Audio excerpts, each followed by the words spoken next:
महामार्गावर केसीसी बिल्कोनच्या पाण्याच्या उभ्या असलेल्या टँकरला भाजी वाहतूक करणाऱ्या कंटेनरने जोरदार धडक दिल्याने कंटेनरचा एका बाजूचा पूर्ण भाग अक्षरशः कापत गेला। तर या धडकेत केसीसी बिल्कोनचा पाण्याचा टँकर मुंबईच्या दिशेला फिरून पलटी झाला। या अपघातात सुदैवाने कोणालाही मोठी दुखापत झाली नसली तरी अपघातग्रस्त वाहने बाजूला करेपर्यंत महामार्गावरून एकेरी वाहतूक सुरू करण्यात आली होती। हा अपघात आज शनिवारी सकाळी 11:15 वाजण्याच्या सुमारास महामार्गावर रतांबीवाळ या ठिकाणी घडला। अपघातानंतर वाहतूक पोलीस विनोद चव्हाण यांच्यासह कणकवली व महामार्ग पोलीस घटनास्थळी दाखल झाले होते। पोलिसांनी वाहतूक सुरळीत करण्यासाठी प्रयत्न केले। याबाबत उपलब्ध माहितीनुसार जानवली रतांबीवाळ या ठिकाणी केसीसी बिल्कोन कंपनीचा टँकर हा महामार्गावर लावलेल्या झाडांना पाणी घालण्यासाठी उभा होता।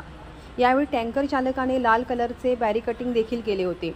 याच दरम्यान गोव्याच्या दिशेने जाणारा भाजी वाहतूक करणारा कंटेनर वेगाने उभा असलेल्या टँकरला जोरदार धडकला। या धडकेत कंटेनरचा एका बाजूचा पूर्ण भाग कापून जात आतील भाजी फळे अक्षरशः महामार्गावर विखुरली गेली।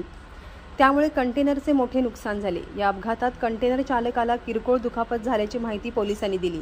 सुदैवाने यात कोणालाही मोठी दुखापत झाली नाही। मात्र महामार्ग पोलिसांच्या मदतीने महामार्ग व वाहतूक सुरळीत करण्यात आली। त्यावेळी वाहतूक पोलीस प्रकाश गवस, महामार्ग पोलीस विजय देसाई, सानप जगताप, संतोष कराळे, प्रवीण पारसेकर आदी उपस्थित होते।